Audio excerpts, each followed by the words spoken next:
Good evening, everyone. We'll call this meeting to order at 6:32. Please rise for the pledge of allegiance. I pledge allegiance to the flag of the United States of America and to the republic for which it stands, one nation, under God, indivisible, with liberty and justice for all. Roll call. Crave here. Wojciechowski here. Snyder here. Spangler here. Cummings here. That's here. Klein here. All board members present. I have in front of me verification of proper meeting notices being posted. Brings us to the action item of the agenda. Are there any alterations or additions to the agenda as presented? There are no changes to the agenda, but I just will point out it doesn't look like we have our student reps here tonight. I think they're with other commitments, so unless they jump on to our virtual part of our meeting, we'll probably miss them tonight. And then for the presentation to the board, the Climate and Culture Committee report, we'll have teachers Megan Duke, Keith Setz, and Samantha Schuster. I see Keith is here in person, and I think Samantha and Megan are online as well. They're going to brief you on their work with the Climate and Culture Committee. Also, the date is incorrect on the adjourn date is 8th of February. Yes, thank you.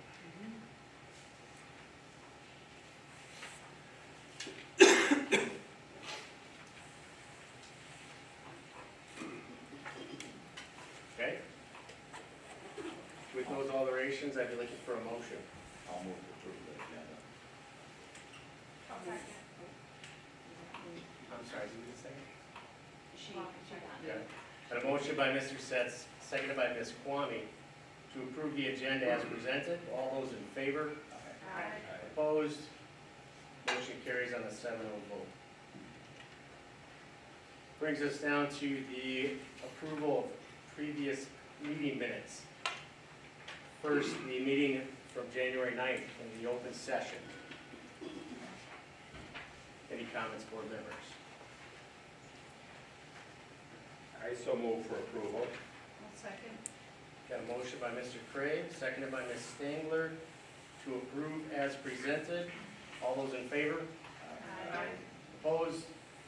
Motion carries on a 7-0 vote. Brings us to the meeting minutes from the closed session on January 9th.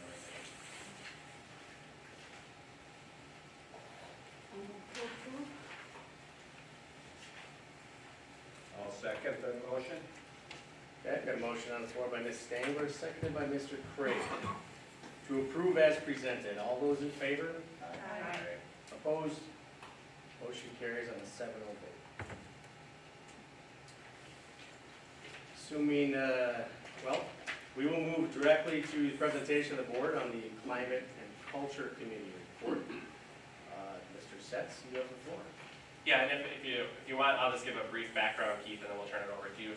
So, a few years ago, we held a listening session with the board, and I know the board has had goals to continue to work on climate and culture in the building. We were able to implement some things last year as a result of those listening sessions. This year, our main goal was to get the teachers involved with climate and culture in the building, since they're the ones in the trenches and usually know what's going on and how to fix it and those kinds of things the fastest and the best. And so we had multiple people, it was a really good response, step up and want to help out with that. But we decided to name one person from each of the buildings, the elementary, the ISMS, and the high school, one teacher to lead that effort. And they've been working really hard and have done a ton of good things.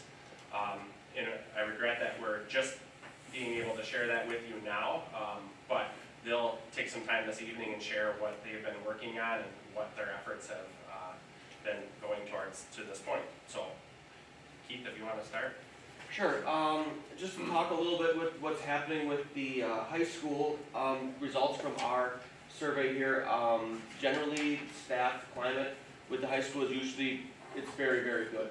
With the amongst the staff, the staff they interact with each other quite a bit. They have a shared common space where they we eat lunch, they go back and forth.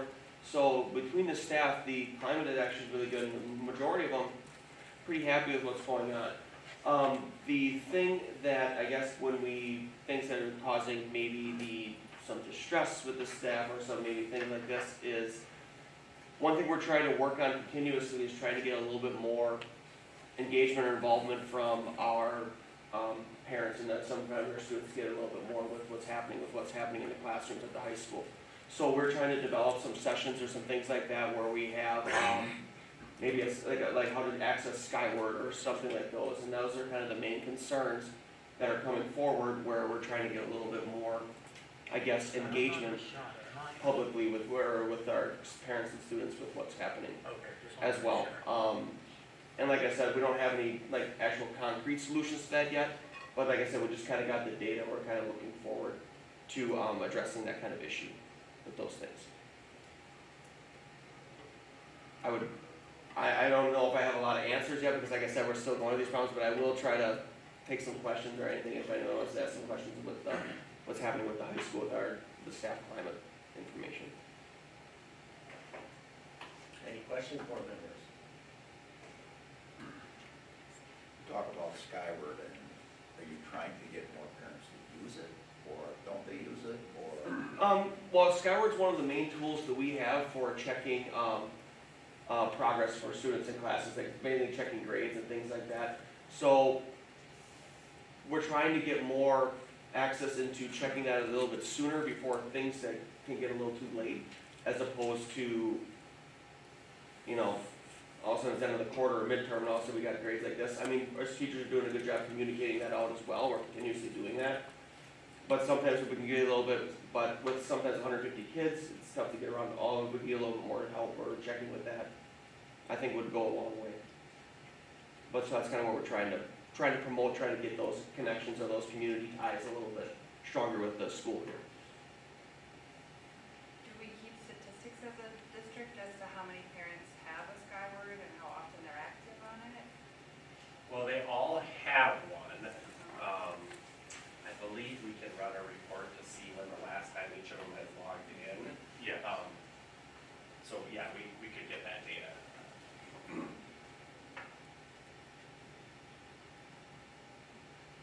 So Keith, I'll put you on the spot a little bit. We talk all the time about teachers that sometimes leave the district. Sure. And the reasons behind that. You're one of the teachers that came back to the district. Do you feel comfortable sharing with us what brought you to Waterloo? Obviously, we know you grew up here, but you had choices to work anywhere. Oh, absolutely. One of the things that brought me back here is I felt a little bit more like connected to the people I worked with here. Some of them are former teachers of myself. Some of them are friends of mine I've grown up with. The fact that we have some sort of connection with the staff member makes it easier to kind of go through the days, and we're trying to figure out. That's one thing that I guess we're bringing up with the staff and climate committee as well, is that we get a teacher we feel is kind of struggling. We try to see if we can find ways for them to kind of interact with the staff more, to try to see if we can find them someone to kind of talk with you on a daily basis or work with as well. That's one of the things that brought me back here, is I missed working with the people I had previously. So, and that's, you know, one of the reasons why I came back here, and I'm hoping I can share that with some of our newer staff when they join us, so we can find them, keep them part of the group, keep them here. Thank So you. you're just doing this for the high school? Yes. Okay. Yes. I believe Megan's working with the middle school and Sam is working with the elementary. Okay, so each part is being worked with, not just the high school? Correct. Okay. We're glad you're back, Keith. Thank you. Any other questions, board members, for Mr. Sachs? So there's Megan, so maybe we could go to Megan next. Hi, Megan. Hello, everyone. Thanks for having me virtually. Hopefully everything stays in connection well, because we know the times. So first of all, I'm going to start by saying my name is Megan Dew. I am Waterloo Intermediate and Elementary 4th through 6th grade special education teacher. I've worked in the district for 2 school years now. I love being a part of the pirate family on the good days and the challenging days, which I'm sure you know we've had a lot of lately. My background is that of a classroom para who became a licensed teacher. I work with some of our students who need extra support to feel connected in our community and to our educational curriculum. I've also been appointed by our admin team as the Climate and Culture Liaison for the intermediate and middle school. I would like to think that the strong leadership skills and desire for equitable change were some of the short list of reasons I was personally selected out of the 30 other applicants. With that being said, I would like to take a few minutes to address our climate and culture here at Waterloo. Our climate and culture reaches far beyond our school building because we are in such a unique community setting. And having an elected school board govern how we run this building day to day, we need to extend our climate and culture to the community as a whole. I thought that when I was put in this position, I was to make changes from the bottom up. I was under the impression that we needed to reconstruct our climate, starting from the bottom, addressing changes in our educators' minds. We sent out surveys in order to understand what our educators wanted to change. We fielded discussion times with the staff to allow them the time to be heard. And we want to work on the things we've learned about, that is the truth. But as I've gone further into this school year, a few lessons have been taught to me. I have now seen that we are a step too far ahead. We want to rebuild our climate and culture, but this cannot happen without the demolition of our past dysfunctional culture. We are trying to rebuild from the bottom, but truly I have seen that we need to tear down from the top. We need to do demolition first before we can do reconstruction of our climate and culture. Our school has what's called the Waterloo word that comes out each week, and we spend extra time teaching a lesson or several surrounding this word during the week. Some of those words are things like perseverance, kindness, loyalty, integrity, compassion, and empathy. These are words that exemplify the students that we want to see each day in our halls and in our community. We are told as educators to spend extra time and resources making sure that the kids understand these lessons just as much as they learn math and grammar. These are core values that we get to watch our students learn hand in hand with community help. If we want our students to display these description words, we too have to display them as educators. And I'm here to challenge our community members, district administrators, and board members to think about these words a little bit deeper for an extra moment. When asked how we can be supported as educators, yes, we heard answers like money, physical resources, and more subs, but there were also a lot of other answers. There were things like supporting my mental health, support me as an educator, but also support me as an individual. Staff deserve more guidance when teaching students delicate skills like empathy, or when they're explaining to students that their favorite teacher has cancer and has days to live.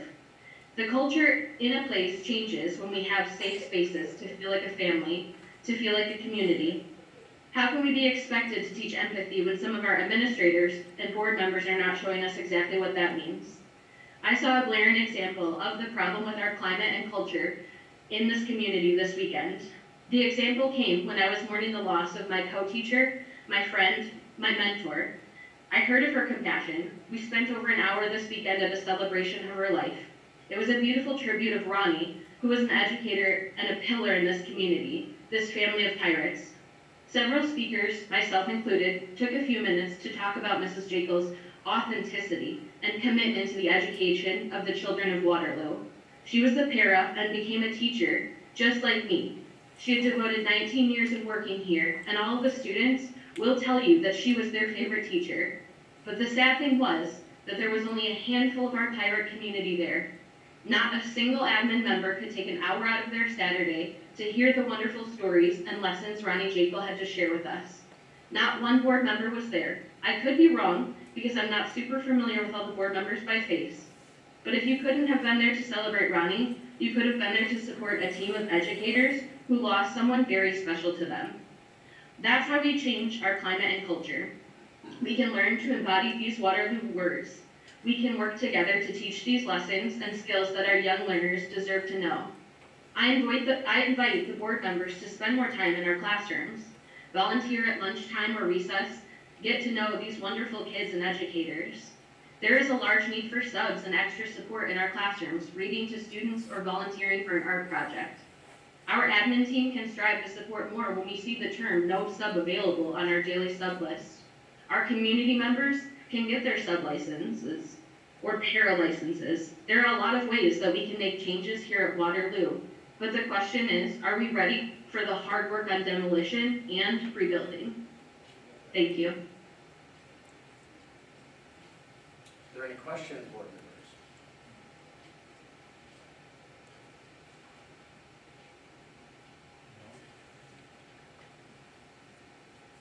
Thank you, Megan. Thank you, Megan. We have one more presenter this evening. Samantha Yes. Schuster from the elementary. Yes. My name is Samantha Schuster. I'm a second grade teacher at the elementary school. I'm also the liaison for the entire elementary building.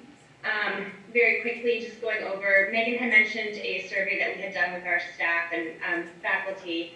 And when I delved into the elementary data, there were two things that I saw most important or seemed most important to our staff. And that one was too much on our plates. This year, especially with the brand new curriculum for reading, we're looking into new curriculum for social studies. That on top of all the testing and everything else, I just feel like there's a feeling of being overwhelmed by many different things. And it seems like the elementary staff, that was definitely one of the biggest things that we wanted to discuss. The other thing would be not enough time to collaborate. That is not only with our team members, that's with our admin and also with our paras. Especially during professional development days, we don't have much time in our classroom and much time to collaborate. So it makes planning or implementing long-term plans very difficult for us. And so that's something that we would like to work on. Going back to feeling like there's too much on our plate, the one thing that we've started working on in the elementary is really bringing in volunteers. Right now, we're just working on parent volunteers. Our last elementary staff meeting, we went over how to get parents in the building and what they need and what they're required to do in order to be a volunteer.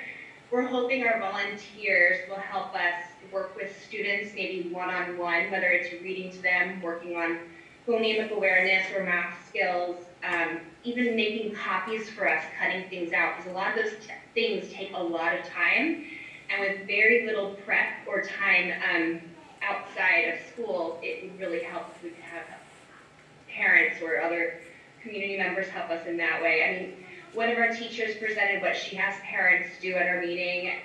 She even has parents helping with book orders at home, cutting things out at home, and I think it's a really good way for us to connect with our community, for our parents to understand kind of what it's like in the classroom with their kids. So that's where my focus is right now, on too much on our plates, not enough time to collaborate. The one thing that we did there was a professional development day in the fall, and there was very little time in our classroom, so some of our staff members came to me, because I am the liaison, and just mentioned that they really needed more time. And so in talking to admin, we worked it out. We were able to move some of our professional development, and we're able to get a little bit more classroom time. Overall, elementary is a little different this year. We have many new staff members. So overall, our morale has been okay. But some other things that we have done to kind of work on morale and to work on team building, because there are a lot of new staff members. We've had a craft night. We had a meetup in Sun Prairie the other week, which was actually really nice, and I really got to know a couple things about different staff members that just came to the building. Some things we're working on in the future, or maybe a movie night. I would love an end of the year picnic. We haven't really done much of that since I've been here. I started at Waterloo 4 years ago. Trivia nights. They're just some of the things we want to do with our staff so we can get to know each other a little better, since we don't have a lot of time to collaborate and talk during the school day. So other things we've been doing, because morale isn't just about the staff and the faculty, it's about the students as well. We have had some door decorating competitions with snowmen. We've been really pushing kindness in the school. Holly's been doing really well with that this month. making sure their bulletin boards are changed out every month, and I feel like the kids have really noticed that, and there's a little bit more, elementary needs to be a little bit more fun, and I feel like we're doing a good job trying to make it as fun as we can, while understanding there's also other things that we have to do. So that is all that I have for right now. Any questions for Sam, board members? Thank you. Thank you, Sam, Megan, and Keith, Thank you, Samantha. Thanks, Sam. for reporting and continuing your work.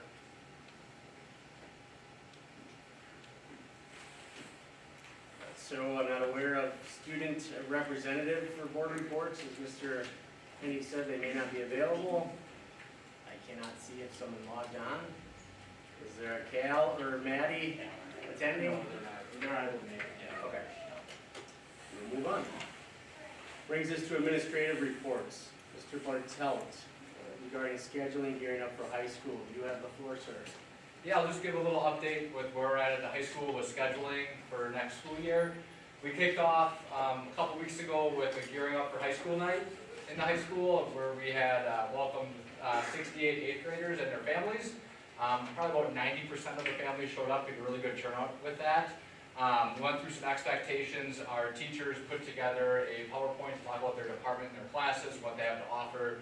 Mr. Copley, our school counselor, then went through scheduling of what it looks like in the high school. And they actually selected their classes right there that night with their family. We were there to answer any of their questions. That took about 45 minutes, and then that was all in the cafeteria. And then we opened up the door and went to the commons, and we had all of our co-curriculars there. Everything from band, choir, our GSA, FBLA, FFA, to our athletics. All of our 9 WIA sports that we offer. We had our students there at those tables, along with coaches and advisors. So 8th grade students could learn more about what they have to offer. Probably lasted about an hour and a half total. It was a I had some good feedback from families and students that went well.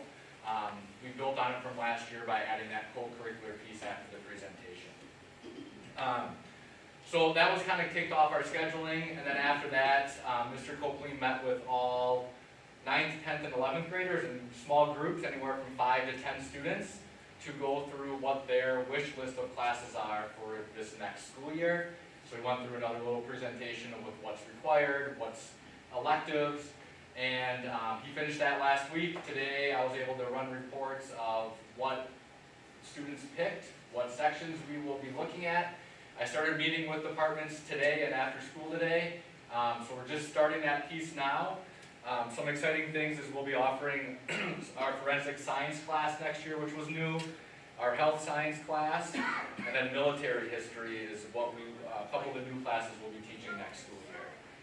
And again, I just started talking to probably about half of the teachers with where we're at, so I have some more work to do with that this week, to collaborate with the teachers and their departments to figure out what sections and who's teaching what.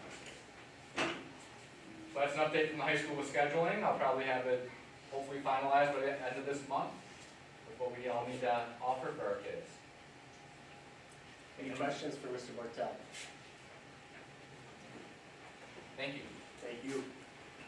Brings us to Ms. Zeman to report on school-wide SLO data. Yes. So at the beginning of the year, I shared with all of you that our school learning objective is around student growth. And I wanted to celebrate with you some of our accomplishments. We've just finished our mid-year benchmark assessment. And at this point in time in math, 56% of our students have already met their goal. And in ELA, 62% of students have already met their goals. So that is definitely a tribute to the hard work that the teachers are doing with their essential standards and learning targets, as well as the specific feedback that they're giving to the students. So I just wanted to publicly celebrate their hard work and keep you posted on the great student accomplishments that we've got so far. Thank you, Ms. Zeman. Brings us to this weekend. We talk about Be Good Wisconsin Cereal Challenge. Yeah, well, Sam mentioned that we're really working on this month kindness to ourselves, to each other, at home and in our community. And the teachers have been doing a great job this month teaching our kids about kindness. They've added a lot of really cool things. I've been in a lot of classrooms where community circles are happening, so kids are really talking about kindness. Different things that they're talking about are like, how can I be kind at home, or what does honesty look like or feel like to me? Those are the kinds of things I'm hearing in community circles. Kindergarten teachers are reading books. We have a Caught You Being Kind initiative that's going on where teachers are catching their kids doing kind things, making bulletin boards. Sam did a great job. She puts up really great bulletin boards where we're writing really nice things about each other and teachers and anybody we can think of, and they go up on a board that kids can read about. I asked the teachers kind of what things they're doing. Some of our teachers are actually on notepads every month or writing different notes to kids, like talking about how special they are and putting them in their folders so that they can like keep track and read about them. So it's really about all of those really positive sort of words for each other and kind of those words of encouragement. Lots of books about kindness being read, random act of kindness jars, really focusing on complimenting each other. I mean, we're just really, kind of killing it with kindness right now in the elementary school. We teamed up with a high school girl, Sophia Schneider, who I wish she could come, but she's really taken the initiative here with our Do Good Wisconsin cereal challenge. And we set up a challenge for the whole school to collect 1,000 boxes of cereal. And I did hear that a couple of our middle school kids were like, we'll never raise 1,000 boxes of cereal, but we are already at 743 boxes, so we're gonna do it. We are really so close, and we're collecting till the end of this week. So we've really been super pleased we've been partnering with the Piggly Wiggly, and we tried to partner with the library, but they wanted to help us, but they're fixing up their carpet, but I'm sure they would have been a site for us to collect cereal. But we're really hoping to give back to our community here in Waterloo by donating a lot of cereal to the food pantry here and different little food pantries in Marshall, and maybe even reach out to Lake Mills if we have so much cereal that they can't take it all. That would be a good problem to have. So that's what we're doing as far as kindness and reaching out to our community to show kindness. Yeah? Where do you drop off the cereal? You can drop it off. The Piggly Wiggly has a drop off, or please just bring it to the office here. We'll take your cereal. So just unopened boxes of cereal. Mr. Henning's office? Yeah, sure, bring it there. We'll take it. Yeah, we'll take it. We're really close. And the kids are creating Sophia made a big cereal bowl in the lunchroom where we're keeping track of the cereal that we've collected. So we're really proud of that. We really like to team up with our high schoolers. Mr. Bartelt's been really great about when Sam mentioned volunteers. I reached out to him and said, do you have some more high schoolers who want to volunteer? And he and Tyler found a bunch of kids who want to come down and really be a part of our elementary school, and we really love that. And Ms. Zeman also found some really great 8th graders, 7th and 8th graders who could come out of their study halls at some points during the day, and we really like teaming up with these guys and having them come down to our school and help our kiddos out. They really like to see them, and it really does. We can never take everything off our teachers' plates, although we'd really love to because they work really hard, but we're trying, and we're really happy that, we can team up with these folks, so. Thank you. Thanks.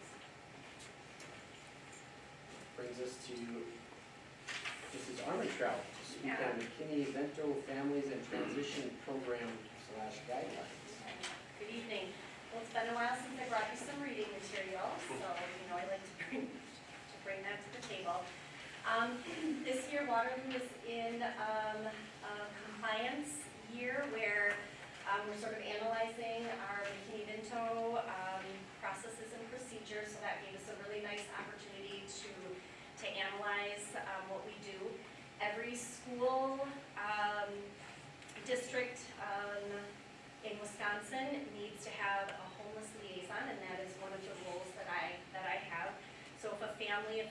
is in a family that is experiencing living transition, they would come to me, or someone would let me know that they might be in that situation, and then I would follow some processes and procedures to make sure that we are able to support that student and that family so that their education and their services in school are not interrupted. And so what you'll see here is not board policy, but it's just procedures and guidelines. We really like to be transparent so that families, staff, community can see what is all entailed in McKinney-Vento. And so if you even just take a look at the table of contents, you'll just sort of see what this encapsulates. And it just goes over the procedures and the steps that we take and the supports and services that we can provide for our students and families. And so now that this has been completed, this will be something that will link to the website so that everyone will have access to seeing what's all involved. Question, where does the McKinney-Vento name come from?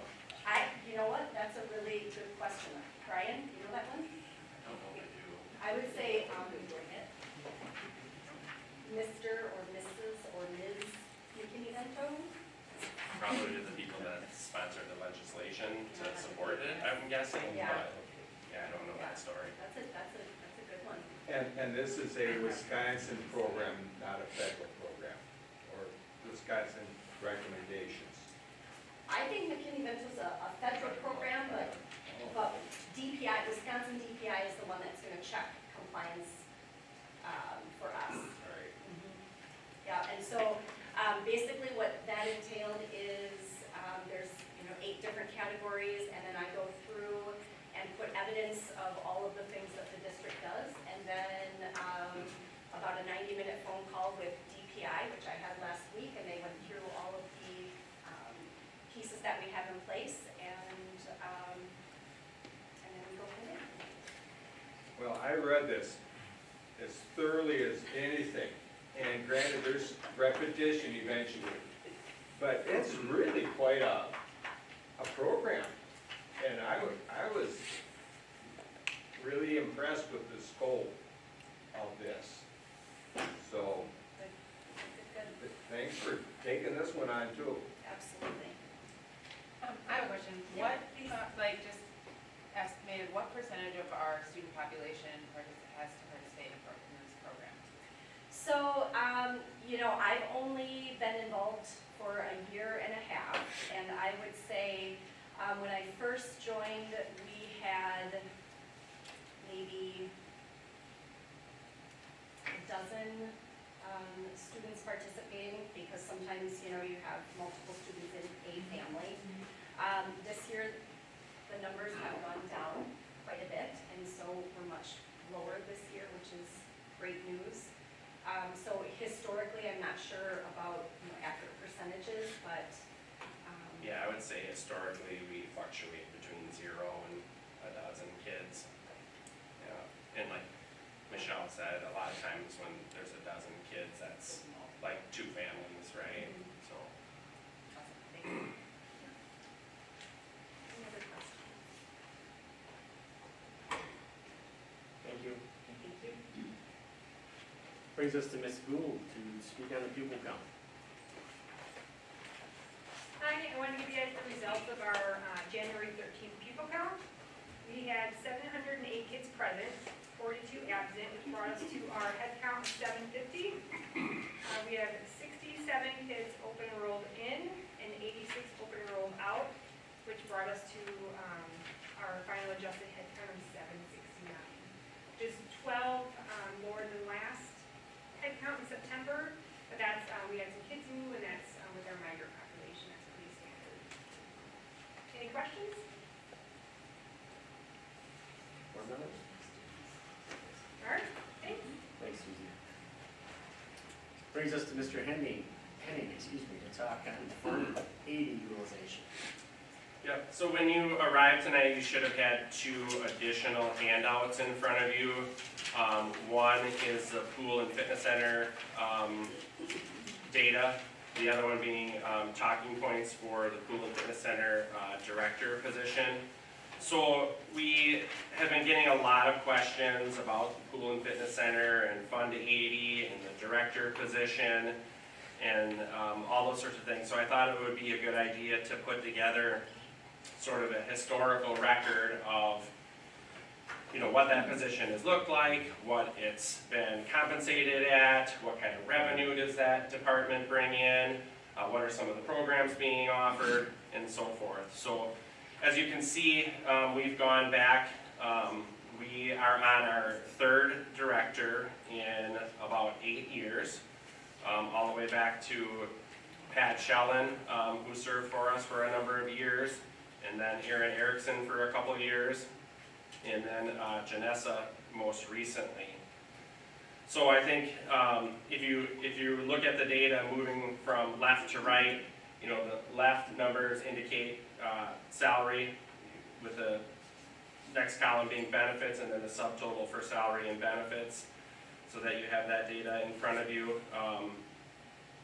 And then the far right column being revenue. And obviously there are different factors with revenue over the years, but that represents swimming lessons, fitness and pool memberships, and then a small amount of rental. So like if somebody has a birthday party, or the Madison scuba team wants to use the pool, and so forth. So I think what's exciting, moving down the worksheet here, is we, over the past 3 years, have been able to offer a number of new opportunities for both the community as well as staff and students. In fact, I think last count we're up to 27 new offerings. We have some very popular classes during the day for seniors. Our morning aerobics classes in the pool have always been very popular and been going for a while, but there's been some additional things. And then we do have a number of staff that are using the facility after school as wellness and workout time as well. So I thought I would just take an opportunity for the public's sake just to go over a few of the talking points. You obviously have a little bit longer list, but the fact of the matter is, based on the data that's in front of you, the Waterloo School District Pool and Fitness Center is currently spending less on compensation for the director than it did at any point in time for either of the previous directors, the two previous directors, Pat or Aaron. So this year, the Pool and Fitness Center broke an all-time high revenue receipts, totaling $72,696. That amount of revenue more than covers the cost of the director and fitness center and many other pool expenses. The current director's daily rate, if you look at daily rates, because if you remember, that's a 12-month position, teachers are 190-day positions, and I know the claim has been made that we pay the director more than teachers. Fact of the matter is that's not true. Our director currently makes less than every single teacher in the entire district, including long-term substitutes. So I'm guessing some of the confusion may center around the 261 days versus the 190, but if you do the math and divide by hourly or daily rates, you can see the numbers that are in front of you indicate that. So the other question when it comes to the referendum is, you know, the Pool and Fitness Center director and the facility is largely funded by Fund 80, which is a community service fund or a community-based fund that has a separate taxing authority. That's different than the Fund 10 formula limit. So, for example, if the board wanted to cut the Pool and Fitness Center director or cut the Pool and Fitness Center operations, the fact of the matter is you could not use those dollars to, let's say, pay for a kindergarten teacher, because those are uniquely specified funds, and to use those funds in a different location would be illegal since they were brought into the district through Fund 80. So, and I know obviously not everybody on the board was familiar about that hiring process, because I think we've had some turnover since that time. But the current director was hired by the Waterloo School District Business Manager with permission from all 7 board members at the time. And at no point does the superintendent have any evaluation or supervision responsibility for the director. And the business manager also sets the contract amount and oversees the individual's employment matters as it pertains to that individual. So you can see I've put a number of things on there so that you have talking points, so that this can no longer be a bone of contention when it comes to the referendum. I think it's unfortunate that it's had to come to this, but it's always good for people to have data, and we will be posting this on the school board website under the operating referendum tab for the entire community to see. Any questions for Mr. Henning regarding the Fund 80 presentation?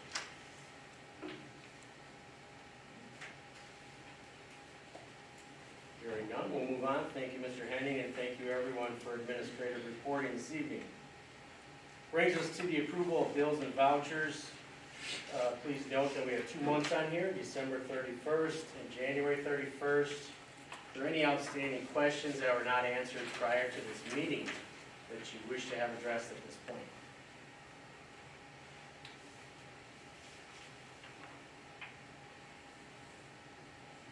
If Yeah, none, I do. go ahead. For, Suzie, for the COVID fund, what would that be listed under? Did we get a COVID fund? Especially in December when it was like the end of the year, did we get a COVID fund given to us or no?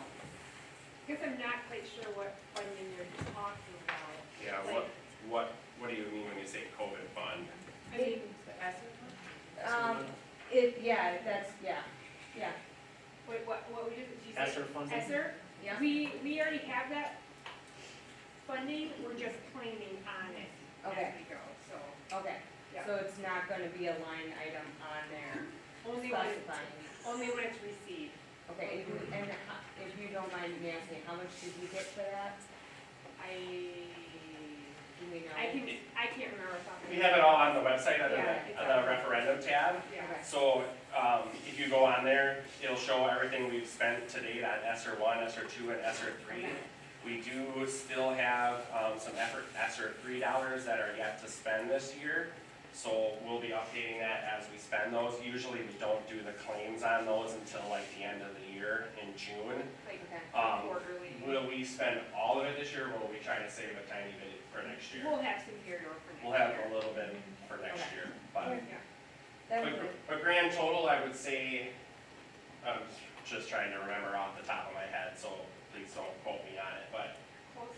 it's close to 800,000? That's what I was gonna guess, if not a little higher. Yeah. Okay. I just have a follow-up question from that. It's my understanding that the federal government is not giving out any more ESSER funds. Like That's my that understanding is, too. okay. Yeah. Yeah, and that's that fiscal cliff that everybody keeps Yeah. talking about is, you know, legislators gave us money to address issues for a year or two here, but what do you do after that? And that's part of the reason why we're in an operating referendum situation, so, yeah, good point, thanks, Kate. Any other questions in regards to the disbursements or the superintendent listing or the district receipts?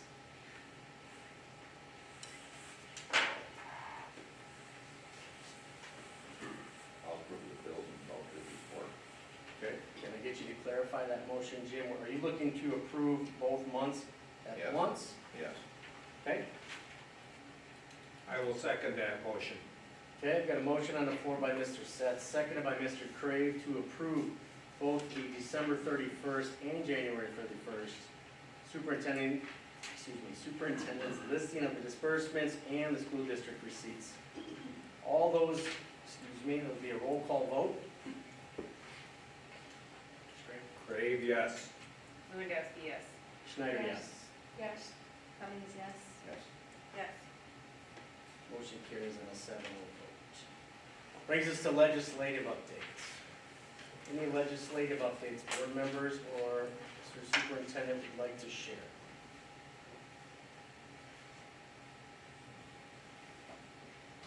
So, yeah, things are just getting geared up at the Capitol.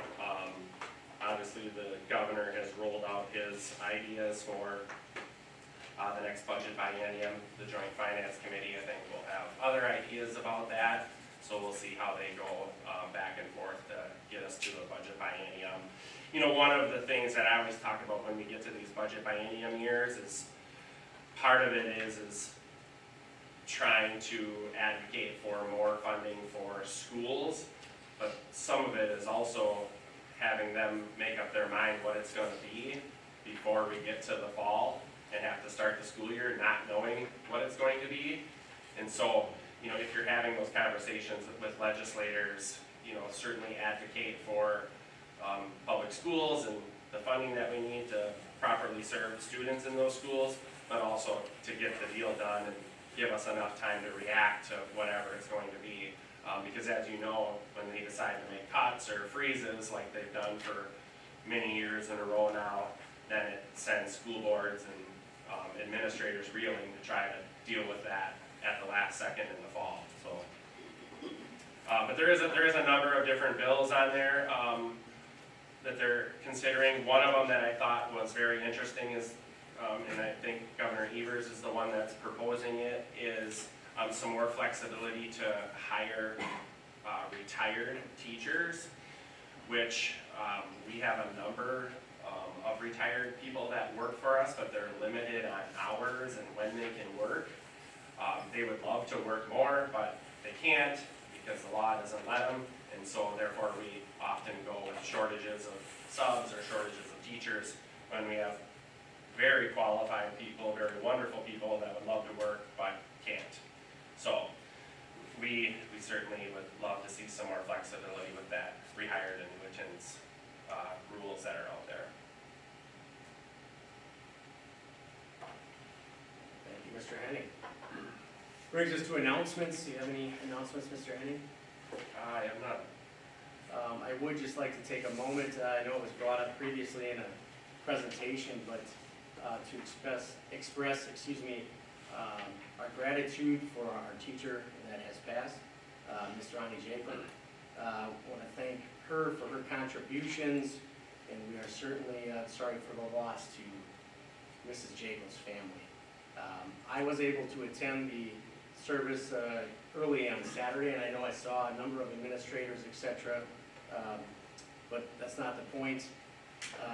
Again, we want to thank her for her contributions. She was here for a long time, and she contributed very much to the students of Waterloo, and you will certainly be missed.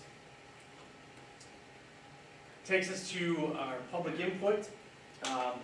Seeing that we have some attendees in the meeting, I would anticipate we could have some public input. I would ask, is anyone going to speak here this evening? Okay. Seeing that we have someone who's going to speak, I would like to remind you that you're personally liable for any comments that are made. When you address the board, we'll need you to rise and clearly, I guess you don't have to technically rise, but please let us know exactly who you are. We need to get your name on record. And again, be reminded that the board will not interact with you during your statements. Input is to just make your statement to the board that could be potentially considered for new business we'll be addressing this evening or in the future. With that said, who would like to address the board first? Please let us know who you are. I'm sorry, you have a question first. Yeah, I have a question. Yes. If you're not able to respond, what's the point of me asking you anything? You can put your comments out there so the board can then potentially address later or at least understand your input, but unfortunately, the way public input is set up, it's not an interaction period between board members. Board members are accessible outside the meetings, whether it be email or phone call, to hear your input as well. Okay. Okay, I'll go. Hi, my name is Katie, K-A-T-I. Last name is Zirek, Z-I-E, R-O, T as in Tom, H. I'd like to begin first, Brian, thank you for clarifying Janessa's pay. I did not start that. That is the rumor that's been going on since she was hired. Second, I'd like to address Megan. I think you're incredibly awesome and you are the change that our school district needs. I'm sorry to see your administrator on his phone and not giving you your full attention, or his full attention. That's incredibly disappointing and disrespectful in my opinion. Okay, moving forward, I'd like to note I have copies of this information for anybody who is interested. It is all available through the Freedom of Information Act. You can request this information. I'm also going to note that retaliation is illegal and I will absolutely report it. First, I'm going to begin by the survey results that I have spent the last month requesting from Mr. Ryan Henning and every board member before you. And I have not received a response, except for one for Brian, letting me know he is paying attorneys to deny my request. I have since requested the information attorney so I can work with them myself. I have still not received it, so I am making a request to you today. Brian, you make 168% higher amount in pay than your average teacher. Your teachers make an average $54,000. So that means many are below that. While I understand that you are higher qualified and you have an entire school district to maintain, I think it is admirable for someone to know that we are in this situation and rather than take a pay cut, you volunteered to freeze our children in winter. Now we're going to move forward. I'm going to share some information that I believe some others were here to talk about today, and I want to state for the record that it's good to get this information out because the public can hear it. So, in 2017, a federal investigation took place in this district on sex harassment and discrimination.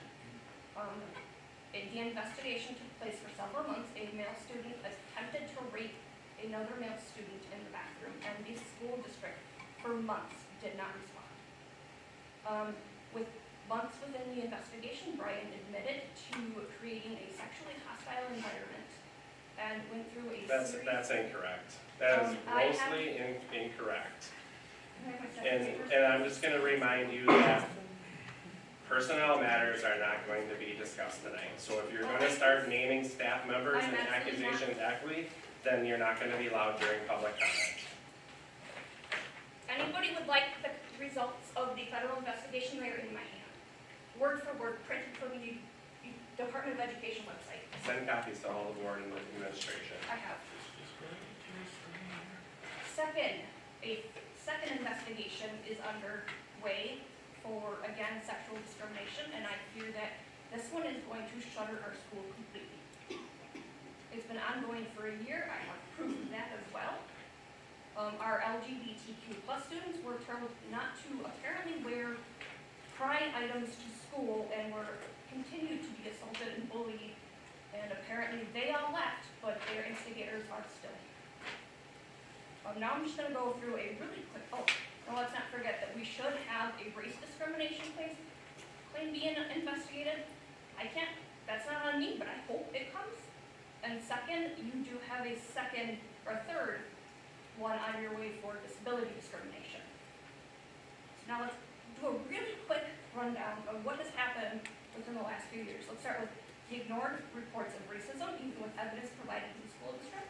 You've ignored a restraining order and put her in with her assailant. You refused a student in education violated Section 504 and had a complaint made to DPI because he was waiting for a kidney transplant and you refused to put a camera in the classroom. You have a student that was protected under Section 504 that was physically assaulted every single year since 5th grade, and he is now a senior. And nothing was done with it. And I'm talking life-threateningly assaulted and multiple violations of his Section 504. You make inappropriate decisions on school closures. I know that the Waterloo School District is a main food source for many of our community, or much of our community. I think that we're advanced enough that we can figure that out while keeping our children safe.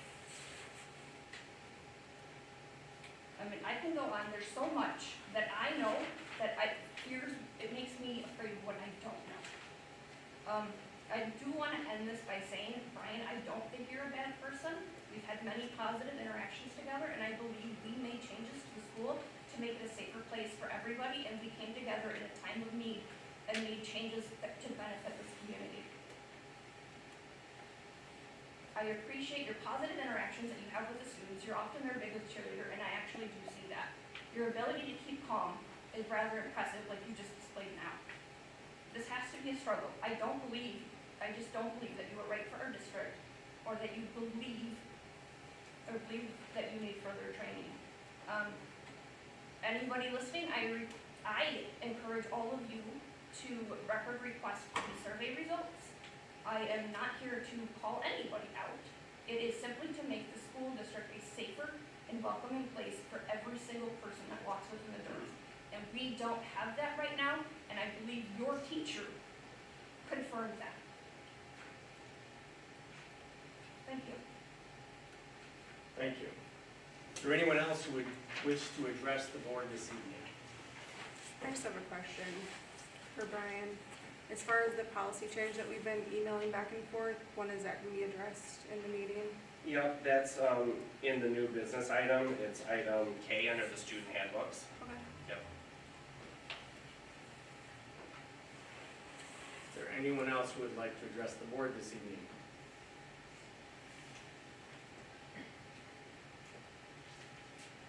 Okay.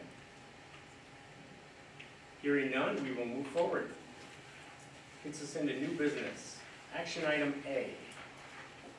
As in your board informer packet, the action item is for the 2023 Strummer Scholarship Representative. The recommendation here is to appoint Ms. Fourier to serve as the 2023 Strummer Scholarship Committee, serve on the committee, excuse me. Any questions regarding this recommendation? I just want to say, I brought this up last year, and I believe I brought it up the year before, that I would really like to see us as a board step up and appoint someone who would bring more diversity to the board, since we as a school board are white, and our admin team is white, and our scholarship committee is white, and our student population is not all white. So I said that last year. Again, I'm not saying that anyone on here isn't qualified and isn't doing a great job, but I would like to see us make a change. Okay. Any discussion, board members? I think it's fine to make a change.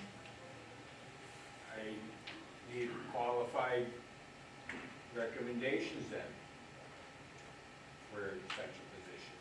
Which is hard to do when we get our packet on Friday, and here we are on Monday. Can we postpone this one and see if we can open it up to see if anyone else is qualified for this position?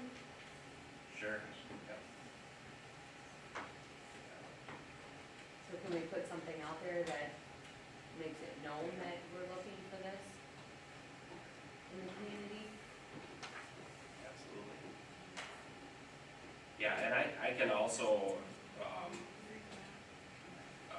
I guess it would be important for me to understand, Kate, do you want to not allow Linda on there, or do you want to expand the committee to maybe include some more diversity? I am fine with either, but I think that a board that's deciding on money for our students and all the scholarships should better represent the diversity of our student body. Because I think we have, at this point in our history, enough data that says, even though those people with the best intentions may be trying to divvy the money evenly, that that's not what happens when you have an all-white board and you have students applying that aren't white. So just Why don't we expand it? Why don't we have Linda, because she was on it last year, and then expand it to allow others that want to join that may be. Strummer Scholarship, that's Marshall and Moore. There are recipients from both communities. Right. Yeah. And does Marshall. But the committees are different. Marshall has their own committee and Waterloo has Right. Yeah, just, their committee. we as a board appoint someone, so I'd just like us to make that change. I don't know if we can expand it, I don't know if that's under our jurisdiction. Yeah, I would have to go back and read the outline for qualifications for the Strummer Scholarship. I can tell you, I mean, I'm in a really difficult situation right now, Kate, because I agree with you 100%, but I also have information that I don't know that would be appropriate for me to share right here, because I've been bound to confidentiality by these people, but I'll just share. Hope I won't get in too much trouble, but the people that sit on this committee every year pull out their checkbooks and write checks to students of color out of their own checkbook to go to school for this. And they often open the committee meeting with a specific discussion around diversity. And after they write the checks for that, they make the superintendent promise that I will not tell anybody that they did this, because they don't want any recognition and they want to be anonymous for it.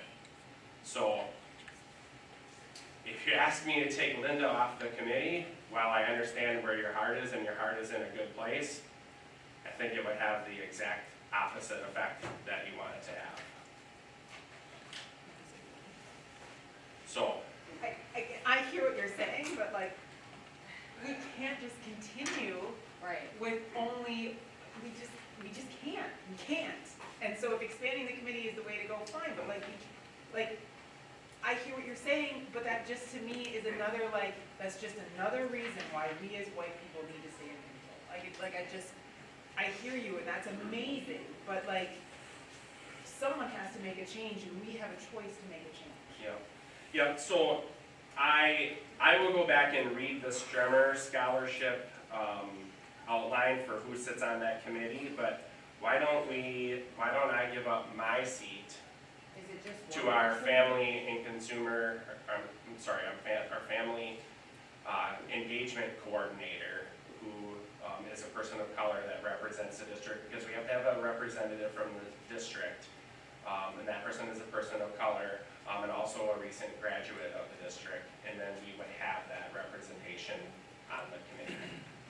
Does that sound like it's fair? Because I really don't want to take Linda off.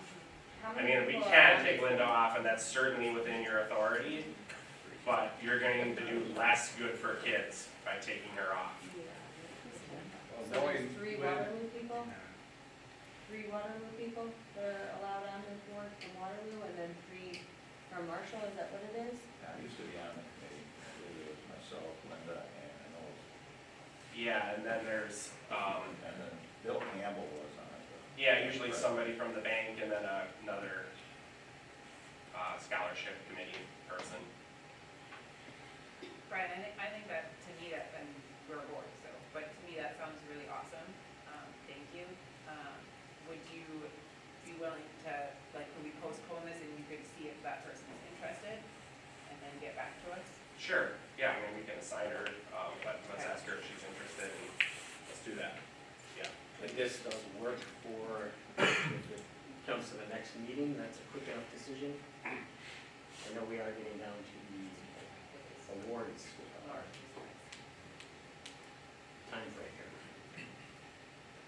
Yeah, we've got time, we'll make it work. Okay? I would just like to make the point Kate said she had from Friday till today to bring this forward, and that's not really true, because if you brought it up last year, you had a whole year to bring your concerns forward. So you didn't have 3 days, you had a year and 3 days. I brought it up This last comes up year. every year. Yeah, and the board said no. So why didn't you do something in last year if you were so strong? She said she had 3 days, she had a year. That's my point. She's trying to make it look like this was sprung on us, and it wasn't. Okay? So we will not not take action here. We'll move this to the next meeting. Brings us to action item B, staff positions. We have a recommendation from Ms. Armentrout for Ms. Vanessa Yenor, hopefully I did not butcher that too bad, for a part-time paraprofessional position. Any questions regarding this staff position? I motion to approve. Cummings will second. Okay, we've got a motion by Ms. Lewandowski, seconded by Ms. Cummings to approve the staff position as presented. All those in favor? Aye. Opposed? Motion carries on the 7th vote. Brings us up to action item C, summer school dates. As presented in the informer packet, the dates are listed. It's recommended that we approve the 12 days of summer school. The staffing and courses will be presented at the upcoming meeting. Any questions for admin regarding the summer school dates?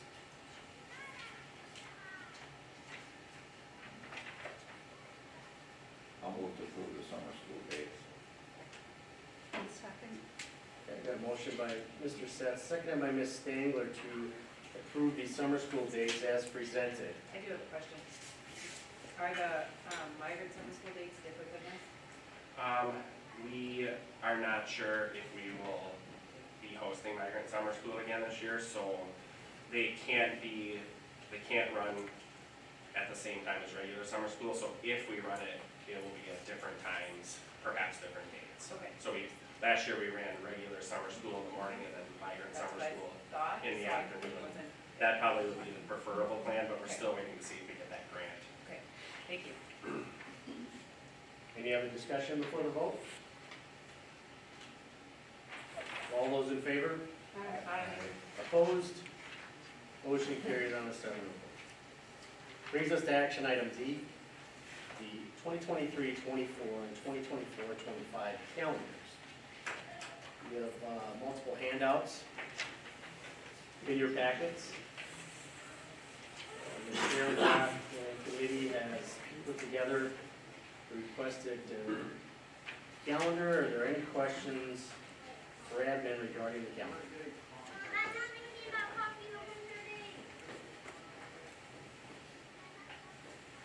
So in Brian? the calendar on the 2023 to 2024, it says the first day of school is the 5th, but then when you flip it over, it says the first day of school, September 1st. So I just don't know which one it is. Oh, yeah, it's the 5th. So our supporting documentation there must have just not got updated, but yeah, it would be the 5th. Okay. So, for those of you at home wondering, the first falls on a Friday, so the dilemma is, do you start the first day of school on a Friday or just wait till after Labor Day to start on Tuesday?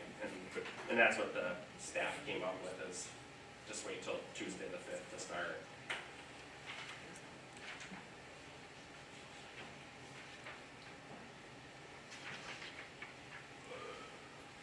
So both calendars do represent an increase in student days by 1 day per year. So I thought that was nice in sticking with that traditional theme of 2 separate teacher conferences for elementary and 1 for middle school, high school, and then those in-service days, trying to appropriately place them throughout the calendar to allow time for that work throughout the school year as well.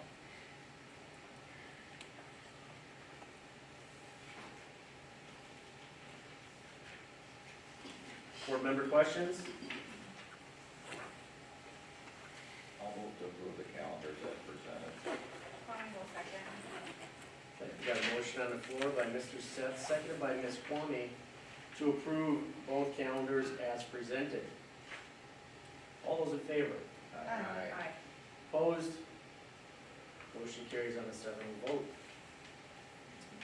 Brings us to action item E, employee handbook changes. Got 1 addition to the certified staff handbook and the support staff handbooks.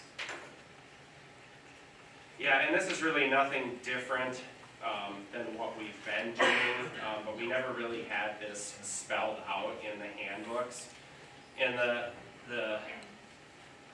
the distinction happens when, let's say we have somebody go out on FMLA leave for having a baby, and let's say that leave runs over Christmas break.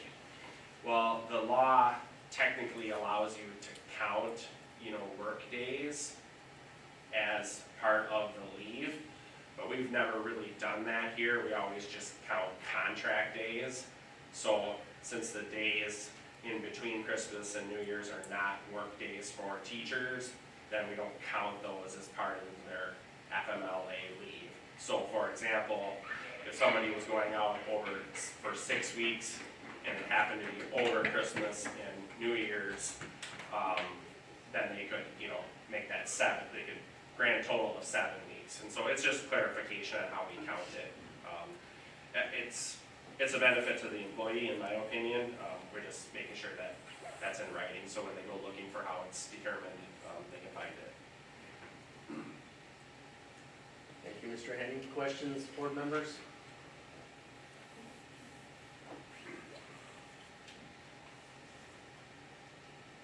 I move to approve. Sorry, I move to approve those changes to the employee handbook as identified and include that statement clarifying. I'll second. Okay, I've got a motion by Ms. Kwame, seconded by Ms. Lewandowski. To approve as presented, as she noted, the clarifying statement from Mr. Henning regarding the FMLA. Any further discussion on this motion? All those in favor? Aye. Opposed? Motion carries on a 7-0 vote. Brings us to action item F. Facility use by club volleyball. States in your informer packet that there's been questions regarding the use of the facilities by a local fast tempo club volleyball team. It's noted in the perception survey. I guess as stated here, this would pertain to our use policy, which you have the policy in your supplementary information. Stated that it believes that the policy as it sits has been followed. So if the board wishes to make a change, here is the time to do so. Additional supplementary information is presented or provided to you from the Temple Volleyball Club. Hopefully everyone has had a chance to review the items listed here in the correspondence. So I would open it for board discussion. Again, what is your action here? Are we going to look to change the policy for facilities use? And if so, why? Well, it says in the policy, it says in here that there's a fee schedule. Yes. I don't see a fee schedule. Do we even have a fee schedule? Yeah, we do have a fee schedule, but we've never charged groups that are considered our students. So it would only be for an outside group, let's say a men's basketball league wanted to come in and use the facility, then we would look to charge those individuals. So to the best of my knowledge, we really only have 2 users of the facility. One is Fast Tempo Volleyball and the other is Weisel Sports. They make up like 99.9% of our usage. And we've had relationships with those organizations for years and years and years. They are, for the most part, Waterloo kids. Yes, they occasionally do have some other kids on those teams. Just like at a Weisel basketball tournament, they invite Cambridge and Dodgeland and Marshall and Columbus to play against them on the weekend. So there's other kids in our gyms from those schools as well. So my interpretation of the policy is that if it's our kids, we let them use that. Obviously, if they request it, after hours when we're not typically open, like prior to when we limited weekend access, they would have to pay for that access. Any organization would have to. But as long as we're staffed, which we are in the evenings and on Saturdays, there really isn't any cost to the district other than flipping on the lights.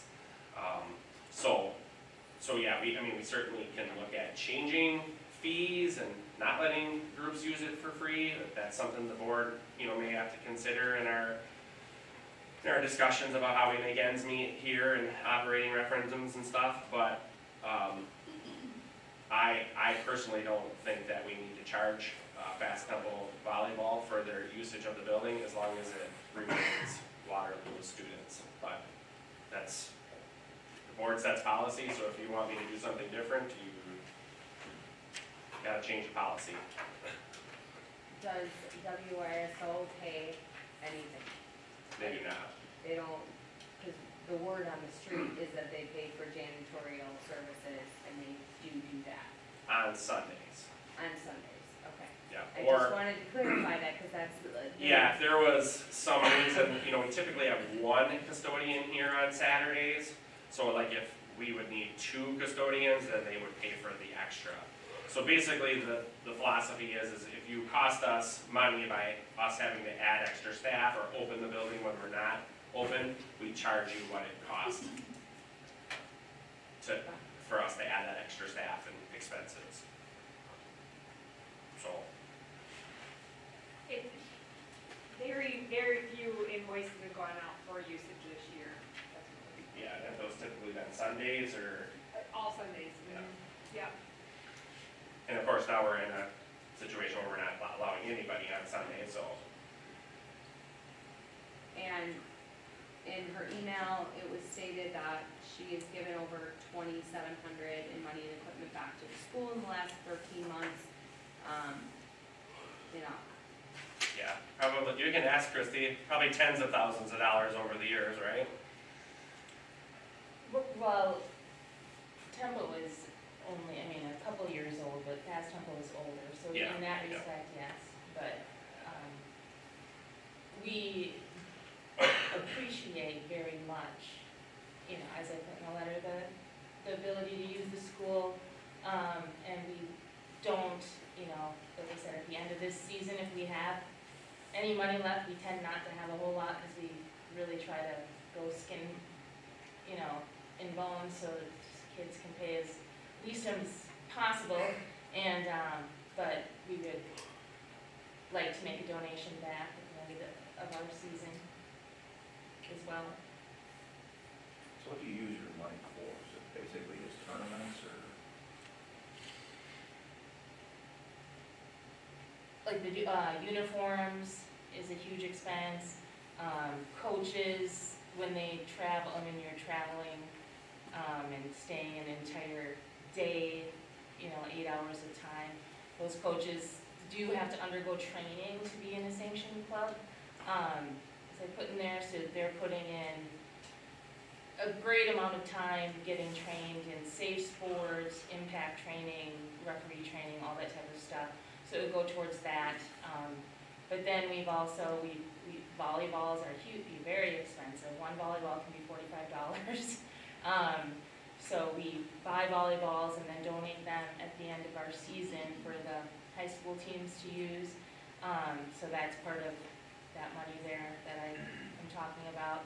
But yeah, that's mainly it. Tournaments, equipment, coaching reimbursement, and that would be it. If we have any left, we work, like a couple of kids from the volleyball team helped at a camp, so at the end of that, we wrote a check for $500 that we took in to give back to them, because we just wanted to run the camp and allow them to work with our kids and give that money back to them. So we're appreciative of the ability to use the school, and we give back as much as possible. I guess my other question is when is the janitors usually here until? So if their main practices are from 7:30 to 9, are our staff still here until 9? Or are we keeping them here until 9 because we have tempo volleyball? Our staff are here till 11:30.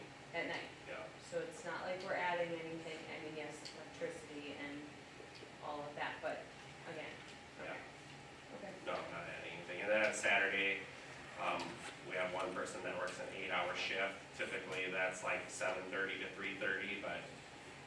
been generous enough to be flexible with that, so WISO needs him, 9 to 5 or something, he'll switch his hours to do that. And also, sorry. Also for some clarification for everybody, not for me, but everybody else. Tempo gets last pick. The one time that I believe basketball was not using the gym, it was because they had a tournament with 200 kids. Is that correct? I think It was like that one in December, it was the big thing, the big word on the street that everybody was upset because basketball got kicked out of the gym and it was because of having a volleyball tournament. Yeah, there was a conflict in between Christmas and New Year's for a 2-day event where Temple was hosting a clinic for, I don't know, it was lots of teams, but a couple hundred kids, and they needed access to like the field house and other gyms to be able to facilitate that all. And we had girls basketball practice scheduled in the field house at that time.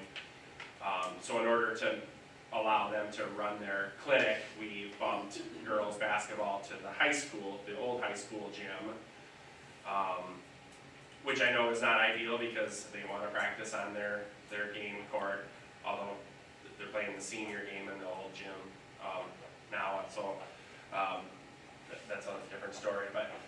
But yeah, I know there was some parents and coaches upset that they got bumped to a different gym for 2 days. But really, it was the difference between 10 kids occupying our biggest space when we had a couple hundred kids in the other organization that really needed that space. So it wasn't about who was more important and who was less important. It was more about where's the applicable places to put these sizes of groups. And that decision was made. And that's exactly what the policy says, and you can give me the authority to do that. If the board wants to weigh in on those kinds of things, I can get them on the agenda ahead of time for you to do that. So. I just wanted to make sure I clarified that. Any other discussion, board members? Well, I think the biggest thing is that on the street, people are wondering why we aren't charging. Build a gym, supposedly to be events, to make some money and things. I think the big question out there is why are we not charging it? It's just because for the Waterloo kids in a temple volleyball thing, I guess we have to explain why we're not charging. I don't know what we would charge if they would use it. I don't have the rates in front of us. Is it hourly? Is it monthly? Is it a time thing? Or it's usually like an hourly thing. I think the rates vary from like $45 to $80 an hour. They probably need to be updated. I think we could probably charge more per hour, but yeah, it would be like an hourly usage rate if you wanted to start charging groups.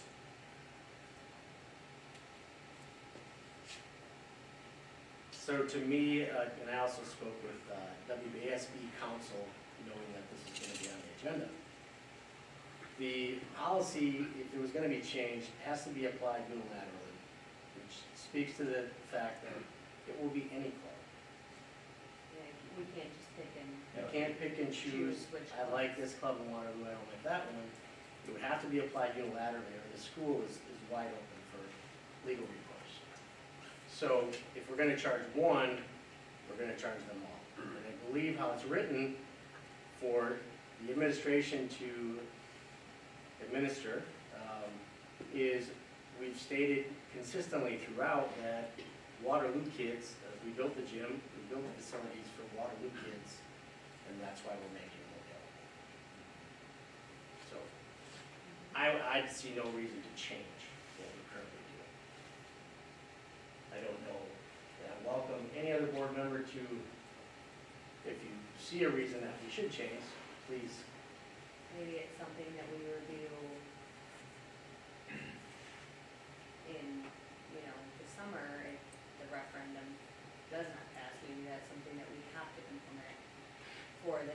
school year, I don't think we have, I mean, to charge all of our clubs, I don't think right now is the time to do that. We've heard sentiment before that we passed the last referendum to build these facilities and now to not let kids use them. We've heard plenty of those public comments as well. So, but I understand things change when there becomes financial restrictions, yes, maybe we have to reassess, but it can't be based on the name of a club per se. It would have to be on the facilities use basis purely and unilaterally applied. Yeah, I think I would almost say the opposite of what Sarah said. You know, certainly if we don't pass the referendum, everything's on the table, right? Including user fees for everything in the district. But if we feel that this is an issue that's causing people not to vote yes for the referendum, then it would be I'm just saying. it'd be the right thing for the board to establish a different policy out in front of that if you felt like that was holding back, you know, people from being able to support the referendum. Yeah, I'm just saying it just based off of, you know, WISA, like all of these clubs have already started their sports, and if we start charging, they are going to have to charge more for their fees and to get, you know, kids into it. So, I mean, we don't have to pay a ton here, like Tempo, I know doesn't charge even half of what Madison clubs do and around do. So they would have to assess that situation as well, and being in the middle of their club already, their season, I don't know if that's a possibility to be able to go back and say, okay, now we're gonna charge you. They're gonna have to then turn around and charge the parents more. So that's just gonna make people upset even more. So. To me, it's hard to put a cost. I think it's just a fraction of cost. The facilities are here.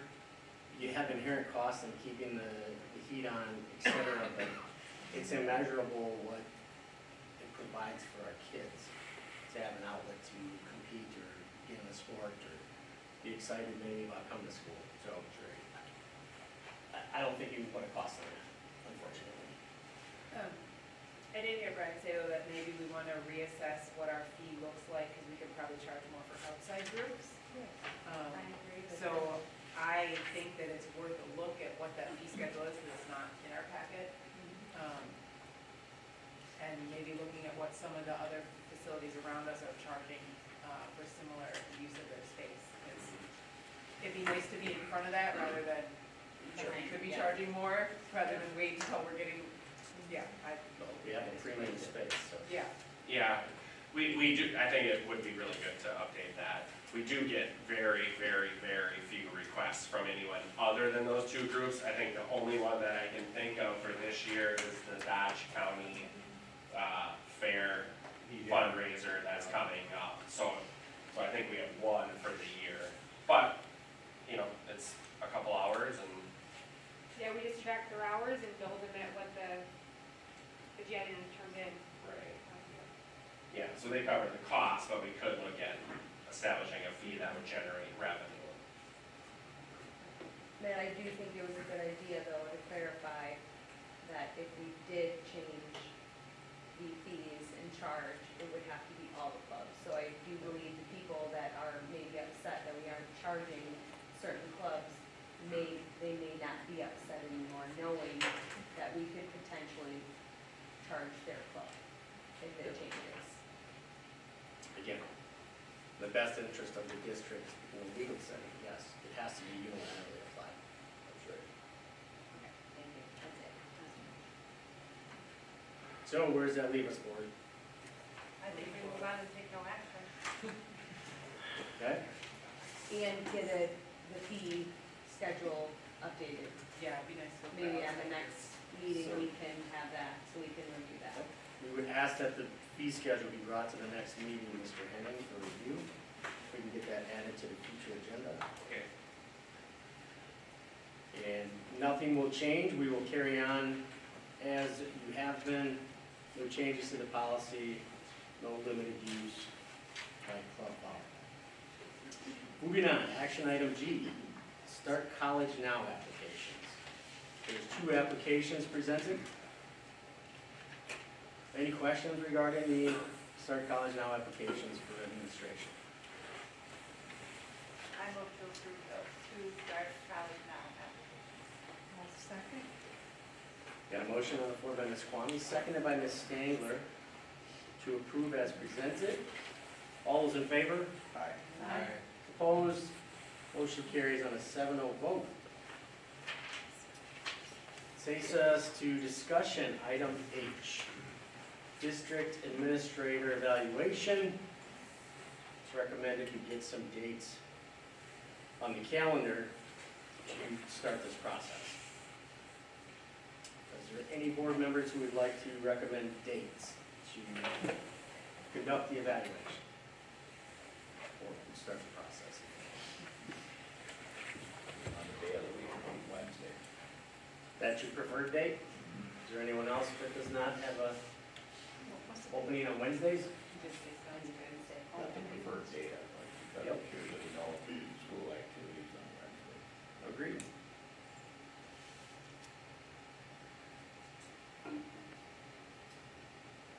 So do you wanna throw some actual dates out there then, so I can? And usually, I think in the past, the board's taken 2 meetings for that. If you wanna schedule 2 right away? Sure. So 22nd is next week, followed by the 1st and then the 8th. Do the 1st and the 8th, but I can't do the 22nd. Yep. And the 8th sounds good. Everyone else accommodate 1st and the 8th? Yep. We start at 6, does that work? Sure. 1 and 8. 1st and the 8th, both meetings will start at 6 p.m., excuse me. And they'll be in this room, How long are we scheduling? Approximately? 7 to 8 hours minimum. Historically, they've gone 2 to 3 hours. We'll get the paperwork out on the front end, so hopefully we can speed the discussions. What time, 6:30? 6 p.m. 6:30 or 6 work? 6. 6:30 on the 1st would be better for me, but I can just come a little bit later. So 6:30 on the 1st and 6:30 on the 8th. Perfect. Okay, so 6:30.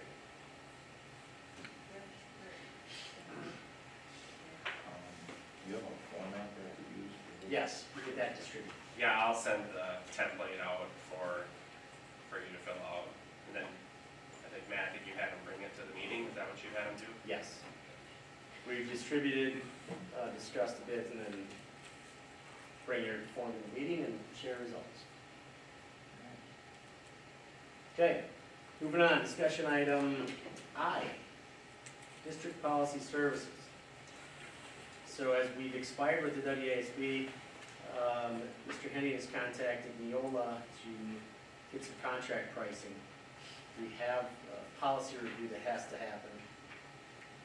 So any discussion on that? I mean, it's really non-negotiable. We need to review said policies and make sure we're updated, and they need to be really finalized through some sort of council. So, any questions or discussion there? When do we think we will have some contract pricing back, Mr. Henning? I think by the end of this week, yeah.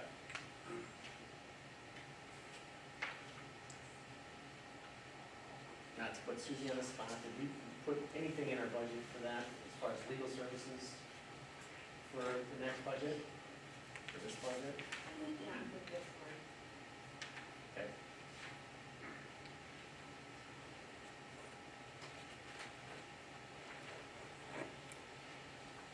Any other discussion there, board? Okay, moving on. J, action item / discussion item J. Referendum informational flyers. You've been provided with the 3 flyers that were sent previously. You've also been provided with the data received from our survey. So now would be the time to state your claim for what you'd like to see distributed, and/or potentially the frequency or a means of distribution. I don't know if we have a plan, Mr. Henning, as far as just kind of a bullet pointed plan of looking to do the same thing, or you're looking for full-up input from the board. Let us know how we can help you. Well, I think it becomes, we certainly got a lot of feedback from the survey, and I think, you as board members get a lot of feedback from the conversations that you have in the community. So, there's a lot of starting and ending points, but probably too much to try to cover, on a couple informational flyers. So we just, need to prioritize what you want sent out and available to the community. And, I think we had some good information the first time around, but do you want to repeat any of that, or are you looking for new things?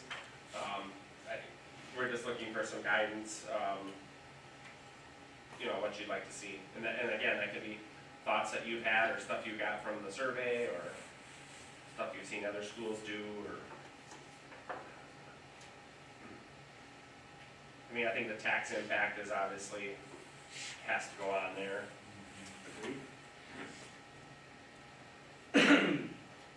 Anything else, board members, as far as go, stay, you want to focus on? And we can certainly do it as the administration, but I didn't want to leave your voices out, so if you need a little time to think about it, you can certainly email us as well. You read the responses from the referendum. They want to know what's the money going to be spent on. How fine can we get without writing a 3-page? They want more. But how can we, say specifically going to be for this, or we're going to give this much to this much to that? How fine can we get so that they get the information? Right. Is what I'm struggling with, what do you put down, so it isn't such a general term, but to make more specific. Yeah, as you all know, the majority of our budget in the school system is staff and benefits, right? So, certainly a sizable portion of that goes to staff salary and benefits. But the reality is the inflationary increases that we've seen really have to do with electricity, heat, busing, supplies, kind of the stuff that we buy or need to pay for in order to make the district go. So, I think highlighting those inflationary increases and then talking about, where the majority of the dollars go that taxpayers give us is something we can do. We can try to narrow it down by fund, so that we know, so people know where those shortages are occurring and so forth.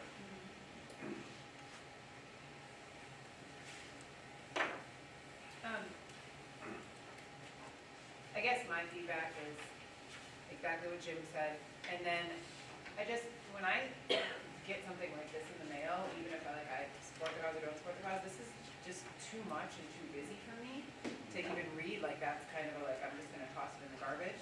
So I really like to see this time something that this to me was really great, and just some of these quick bullet points of the awesome things we're doing in the district. This is what we're using our money for. This is what we're maintaining, and keep it more address what we saw, what we heard from our voters, but also kind of keep it focused on some of those bigger things, and then having your information, our information, reach out if you have more specific questions. Okay.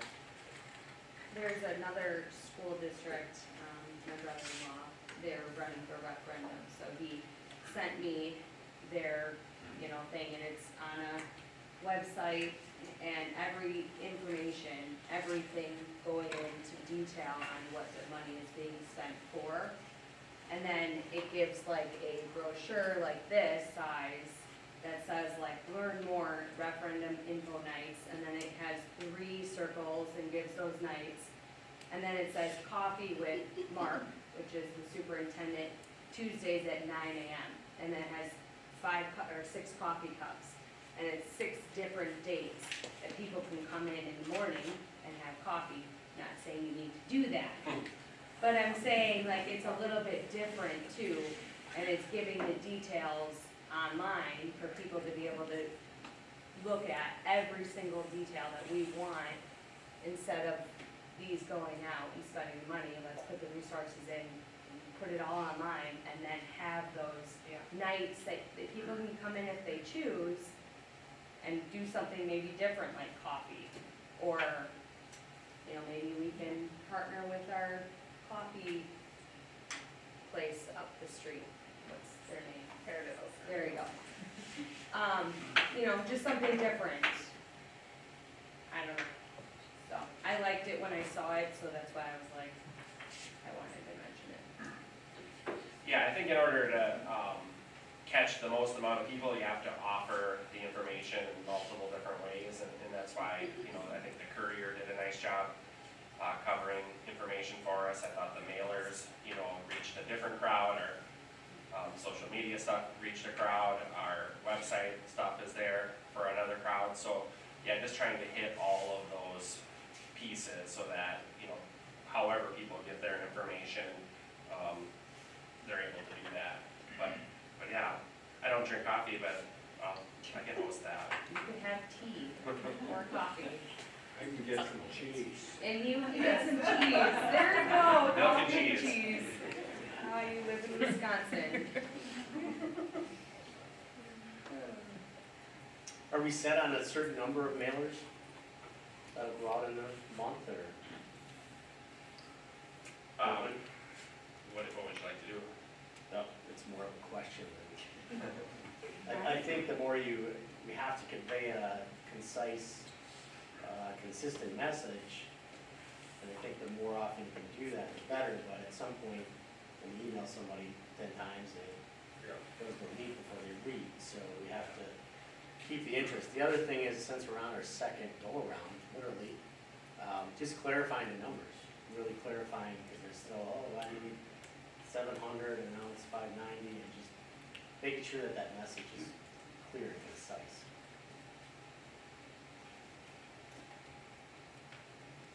Okay.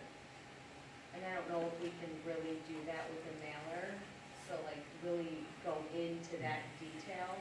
I think we really need to be transparent and put it out there, and that's why I mentioned online, because it's, you know, or even in the news or whatever it is, but really go into detail on where and why we got back down to the 590 from the 700 and what those details really look like, and really outline them.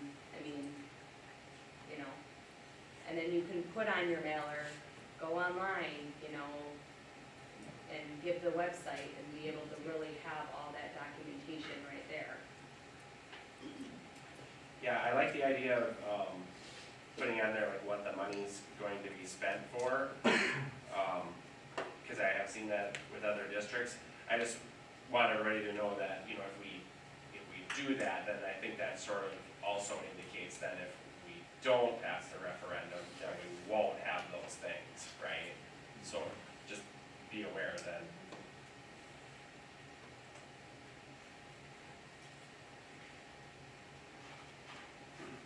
I don't think a lot of the community is totally aware of the ramifications. I mean, it's staff. It's everything. Tough decisions. You just can't vote no and think things are gonna keep going the same. Not when you're running the lowest, the most bare bone district out there already. You know, just speaking of the staff or like teachers, this was from the DTI report about the teacher shortage. It says, we recently released a report on supply and demand in Wisconsin. It says Wisconsin is steadily losing teachers in the first 5 years of employment. In certain areas of licensure are particularly hard to fill. So, see on the referendum or something that we're gonna give the teachers a raise, you might as well know that it's for retaining those teachers, because there aren't that many out there. And, it also says that Wisconsin continues to outpace the number of students enrolling in the education program, but yet fewer Wisconsin residents are completing the programs to become teachers. So, teachers are very important, and you can see on the referendum, like we're using some of the money for raises for staff and things, is to retain them, you know, because there aren't that many out there. So, I just wanna throw that out there, so people think that teachers are overpaid or staff is overpaid, and that's staff, I'm talking about the aides, everything. There's not that many out there, so I just want people to be aware of that. And Jim, to add on to what you said, right, like the higher pay to retain our staff, because if we lose our staff, then we have to pay more money than what we're paying them sometimes to find someone that can take that position. And we like to keep the people we have. More money to potentially somebody with less experience. Yes.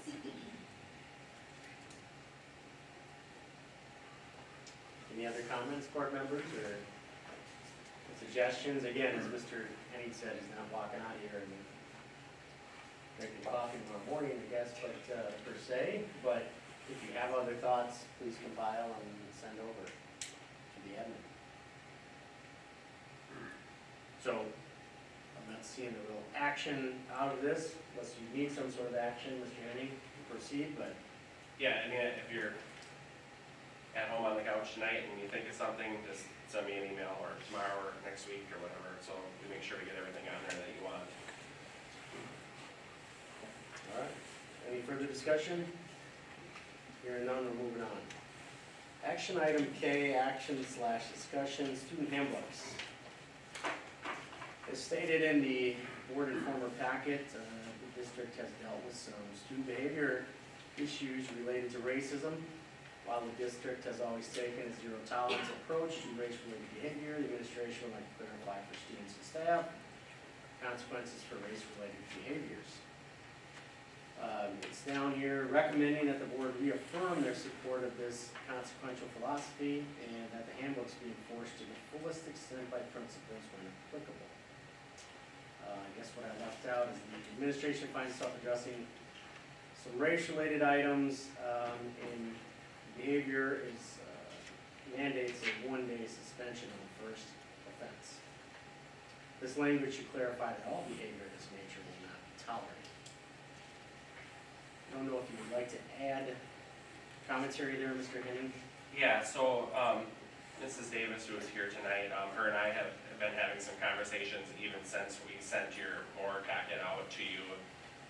So I have even more recent information, to present to you tonight, and I apologize, Keith, that it's last minute, so if you wanna take more time to think about it, we can put it on next meeting or whatever you want, but, I think, what we're looking to do is sort of up the consequences for discriminatory behavior, and our discussion has been around, behavior related to race, but that really encompasses all protected classes and discriminatory behavior. So currently, that sits at, there's a little bit of discretion left to principals in there, but for all intents and purposes, it's like a one-day suspension. So I believe we would be looking to up it to 2-day suspension for the first offense. Then a second offense would be more than 2-day with police referrals and counseling and so forth. And then a third offense would be an expellable offense. So that would ramp up the consequences for that behavior quite substantially. It's certainly something that shouldn't be tolerated. It's just a different approach on consequences than we've necessarily had in our handbook before, but I would have no problem supporting it. It's probably long overdue. Again, I apologize that you didn't get that, because Ms. Davis and I were even communicating today yet about what she would like to see. But we certainly can take action tonight if you're comfortable with it, but if you wanna put it on for the next meeting, because I didn't get it to you in time, we certainly can do that too. That's my fault for that. So you said the first offense is a 2-day suspension, and it used to be a 1 day. Yep. What about the second offense? What Second would it offense used to would be more than 2 days, so 3 or more days suspension. So some of that would be at the discretion of the principals, but then, What did it used to be? I believe it went 1 and then 2 days. Okay. So now it would go 2 and then more than 2, and then the third offense being expellable.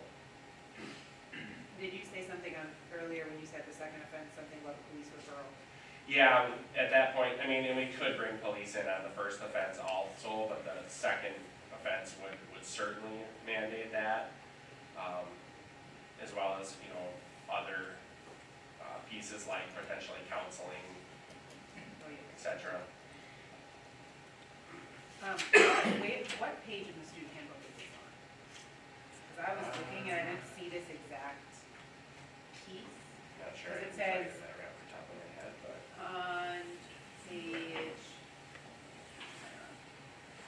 On page 45, that's where it has the category B offenses and consequences.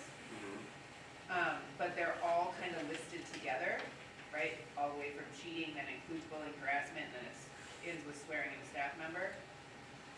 And then it just has this column that says category B consequences may include but are not limited to, and then it lists a whole bunch of things. So I guess I'm looking for clarification on where it says already that like how we're pulling out bullying and harassment specifically for this, or is it all category B offenses, or how does that look? Yeah, so I apologize, I didn't come prepared with that information for tonight. So I guess what I would be looking for, if you're not necessarily comfortable making a change tonight, is do you buy into the philosophy that we need to up our consequences for that? If so, then the administrators and I can put together that language for you and bring you the handbook so that you can see that. And that those changes can be made. Yes, I'm in favor, and yes, I would like to see what that looks like. Yeah, I agree with that as well. I would agree with that as well, and I feel like we did have discussion about this when we looked at the handbook, because it is quite vague currently in our handbook. So, yes, I would love to see it clarified. Okay, so then since we're meeting on March 1st for evaluation, instead of making that wait all the way till our March meeting, could we do a quicker turnaround and just do that at the beginning of our March 1st meeting for the evaluation, and then it's done quicker than waiting a whole other month? Yep. Okay. So like do an open session and then. Yeah. Okay. Yeah, because I guess for like the bullying and harassment, definitely, I would like to see too, like, is that child that had these offenses, are they removed out of that kid's class if they're in the same class? Like, is that something that the admin does? Do we need to have that clarification in the policy written, that we take all measures to protect that kid? I mean, is that something that we want to see in there? It's currently not in there. I know it's not from our review. No, it's not. I would definitely like to see something like that, just so we can say, yeah, we pulled them out of this class and made it possible, and I know it could disrupt things, but at the same point, maybe that could hopefully not make that child do another offense in bullying or harassment of any sort. I'd like to see some clarification in the language around administrator's discretion. Because if we're saying that first consequence is up to 2 days suspension, but then there's also language that says administrator's discretion, that makes murky for me. And again, that brings me back to the issue of all white administrators, not all white students. And so I just would like, when you're talking through the policy, to just have some clarification around what that means and what that looks like. Yep. Yeah. So, go ahead, Ben. I was just gonna say, I would agree, I would like to see, if we're gonna look at this, it has to be comprehensive. I would prefer that it's done through council, and maybe this is Viola's tryout, if you will, but let's have it reviewed. Certainly that it's not the administration bringing this forward, and let's have it done by a third party so it's consistent as it should be in a school setting, and then we can review. Yeah, that's where it gets a little bit mucky here, is we have a pretty strong non-discrimination policy, but how do we apply that, which is what happens with the handbooks, right? And so handbooks inherently become policy because they're board approved, but they're really the tool that the principals use to apply the policy throughout the building. And that's where we start talking about what are the consequences, and for first offense and second offense and third offense and those kinds of things. And that's where we've had the discussion about how do we apply the policy, because our consequences aren't steep enough and we need to make them steeper. Would any of this be included in that number I, the Neola possibilities? Yeah, they certainly would help us review that policy, but the board and the principals would still need to look at the handbooks on how to apply that, so. So you're gonna pull that information and have that prepared for us for March 1st? Absolutely, With yep. the handbook? Yep, and I'll work with Liz to get her feedback as well. Any other discussion? So, we've conducted the discussion, we will not take action, it'll be moved to the March 1st meeting at 6:30 p.m., which moves us into action item L. I will make the motion to move into the closed session pursuant to Wisconsin statutes 19.85, parent 1, C, E, and F, that were moved into closed session for the purpose of discussing and potential action concerning employment or performance evaluation data of any public employee over which the governmental body has jurisdiction or exercises responsibility, and the discussion of potential action considering medical, social, or personal histories or disciplinary action of specific persons, specific personnel problems, or the investigation of charges against specific persons, except wherein subpart B applies. Also, discussion regarding the action concerning the evaluation of the superintendent. This will be, put the motion on the table, I'll need a second. Cummings will second. We've got a motion by Schneider, seconded by Cummings. The time will show 8:30 p.m. It is a roll call vote. Crave, yes. Wondowski, yes. Yes. Cummings, yes. Says yes. And I am a yes. We are now, we'll move to closed session. We'll take a brief 10-minute recess, allow the camera guys to go down. Thank you, everyone.